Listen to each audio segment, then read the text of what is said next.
अस्सलाम वालेकुम, welcome back to my channel. अच्छा, पिछली दफ़ा जो मैंने बात की थी वो मैंने बात की थी पाकिस्तान के एक्सपीरियंस के बारे में। देखिए, मैं आपको पहले भी कह रही हूँ, एक्सपीरियंस हर एक का अलग होता है। मैं किसी को बुरा, ओवरऑल हम किसी को बुरा कह ही नहीं सकते ना।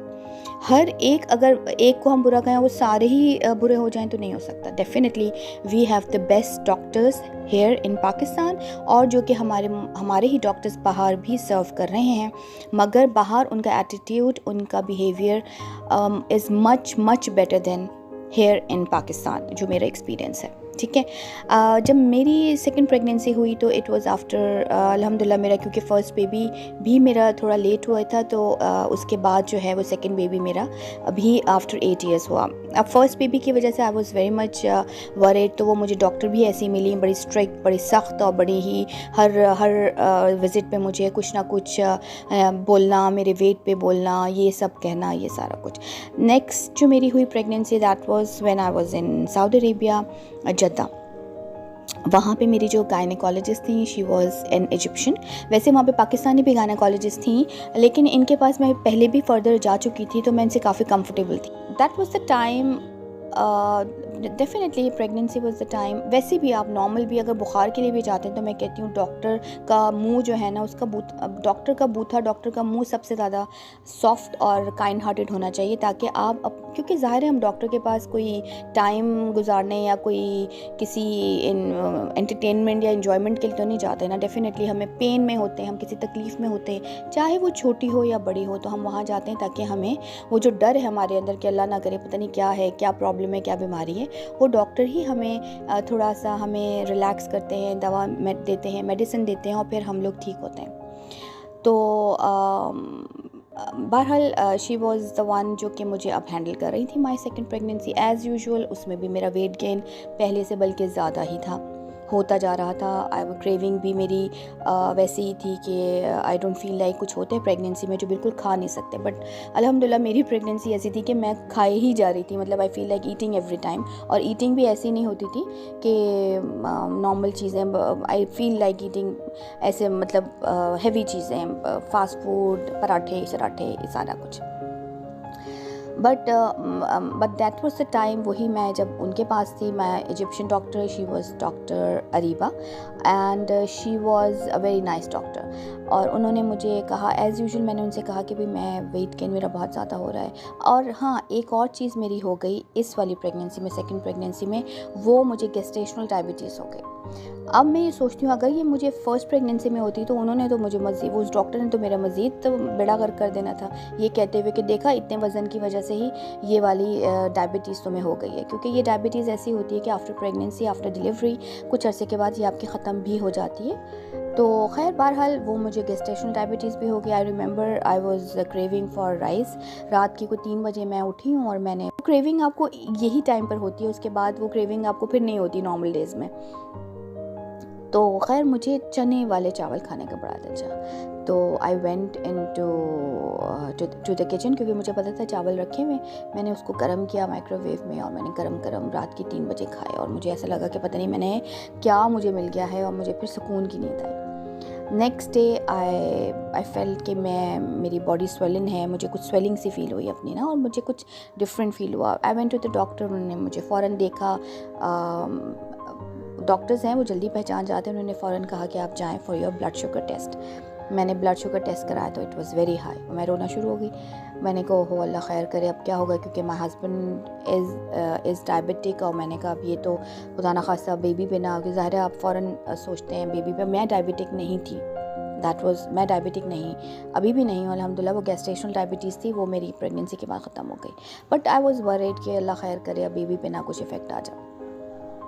सो I went to the doctor. उन्होंने देखा, उन्होंने कहा, नहीं, अब आपको ये चीज़ें जो आप खा रहे हो, you have to be very careful because you have diabetes, और अगर आप ये क्रेविंग आपको रहेगी, ज़ाहिर है यू आर प्रेग्नेंट, लेकिन you have to be very careful.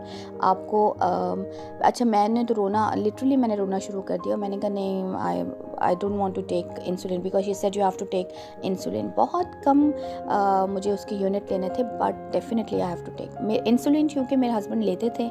मैं अक्सर उनको इंसुलिन जो सिरिंज है वो मैं लगाती भी थी, तो मैं इस चीज़ में तो नहीं थी कि इंसुलिन लगाना या देखना मेरे लिए नया था, but yes for me it is new, क्योंकि मैं ख़ुद इंसुलिन लगाना वो मेरे लिए कि मैं लूँ।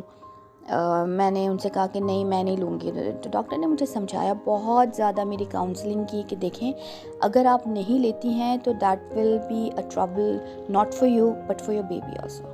अब जब जहाँ बात बच्चे की आ जाती है ना, आप सब कुछ भूल जाते हो। तो मतलब मैं आपको ये बताना चाह रही हूँ कि ये चीज़ें आती रहती हैं, लेकिन इनको हमें बहुत, मुझे बिलीव में मुझे हैंडल ही डॉक्टर कर, जाहिर है हमें हैंडल ही डॉक्टर करते हैं ना।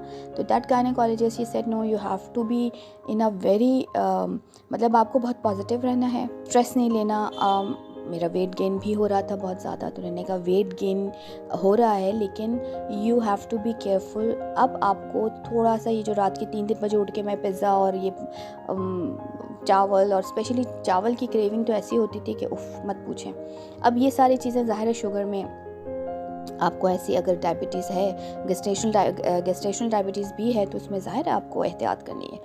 अब मैं एहतियात भी करती रही लेकिन मजबूर थी, क्योंकि थोड़ा बहुत खा भी लेती। तो उन्होंने कहा था कि अब आप शुगर चेक करें, लेवल जो है उसके हिसाब से आप अपने यूनिट से। माँ हस्बैंड क्योंकि वो खुद डायबिटिक हैं, तो उनको पता था कि इतना बहुत कम मुझे यूनिट उसके लेने होते थे इंसुलिन के। तो मैं कभी हो जाता घर पे नहीं हुए, तो मैंने जैसे फ़र्ज़ करें मैंने पिज़्ज़ा खा लिया, मैंने चेक की मेरी इंसुलिन चेक की मैंने, तो मेरी थोड़ी बढ़ी है, तो उस हिसाब से फिर मैं यूनिट्स बहुत लाइट से यूनिट जो है वो मैं लेके मैं कर लेती थी। मतलब कहने की बात ये है कि उस टाइम पे भी मेरी प्रेगनेंसी की यही सिचुएशन थी कि मैं बहुत हैवी हो गई थी, सब कुछ हुआ, but doctor took me in a very very positive और बहुत बहुत रिलैक्स मुझे करते हुए उन्होंने मेरी प्रेगनेंसी पूरी हुई मेरी।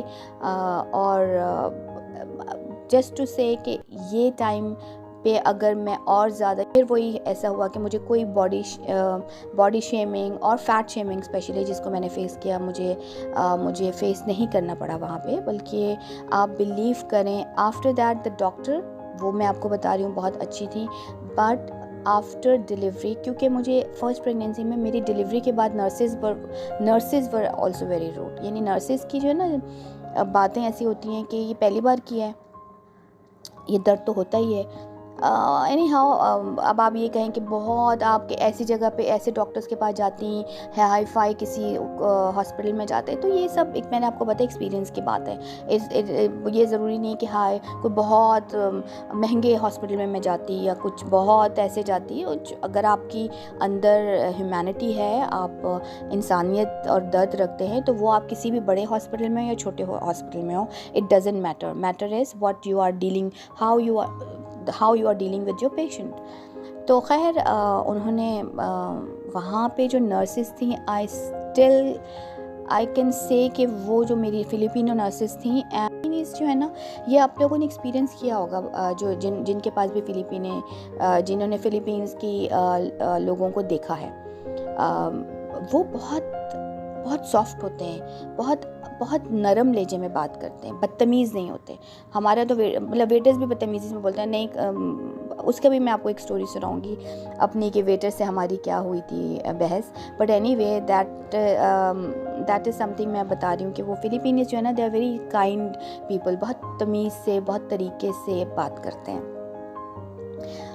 Hello madam, how are you feeling better, are you okay, इस तरह करके वो मेरे पास आती and she just cuddle me like a baby.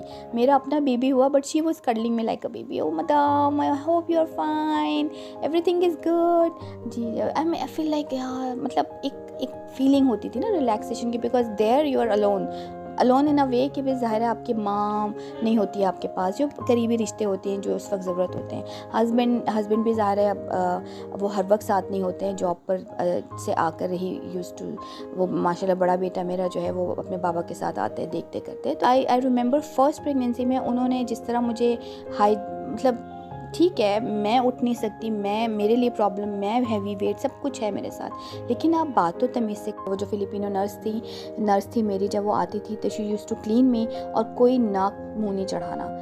And ज़ाहिर है मेरे स्टिचेस थे, मेरे सिजेरियन था, तो when she was cleaning my stitch और सब चीज़ें जब वो मेरी साफ़ कर रही थी, स्टिचिंग वगैरह, स्टिचेस वगैरह, और वो सब चेंज कर रही थी, तो बिलीव करें at every point she was मुझसे पूछ रही थी कि madam I hope you are okay, I am not hurting you, you are fine, you are okay. ऐसे यस यस इट्स ओके, मतलब एवरी टाइम जैसे वो मुझे वाइप करती, साफ़ करती। ज़ाहिर है कुछ मुझे पेन होता, मैं तकलीफ़ का इजहार करती, but she was like so sorry madam, sorry it's okay, are you okay, that was something. Baby को भी उन्होंने बहुत अच्छी तरीके से रखा। और ये जैसे मैंने आपको बताया कि किस तरह डिफरेंस जब हमें पता चलता है ना, तो फिर तकलीफ़ होती है और हमें दिल चाहता है, यू फील कि नहीं हमारा, हम जब अपने मुल्क में रह के हम जब इन चीज़ों को फेस करते हैं, वो रूडनेस और वो हार्शनेस कह लें, तो वो फिर अच्छा नहीं लगता। And fat shaming, body shaming हम बहुत सुन रहे हैं अब, लेकिन जब गुज़रते हैं और जिसके साथ एक्सपीरियंस हुआ होता है उसको ज़्यादा पता चलता है कि यस, इफ़ फैट शेमिंग आपके साथ अगर की जा रही है या बॉडी शेमिंग की जा रही है, तो वो उससे आपको पेन, किस तरह का पेन होता है या किस तरह की आपको एक मेंटल पेन से आप गुजरते हैं। एनीवे होप आप सब अपने घर में खुश व आबाद रहें, खुश रहें। इंशाल्लाह नेक्स्ट वीडियो में दोबारा किसी और टॉपिक पे बात करेंगे। अपना ख्याल रखें। अल्लाह हाफ़िज़।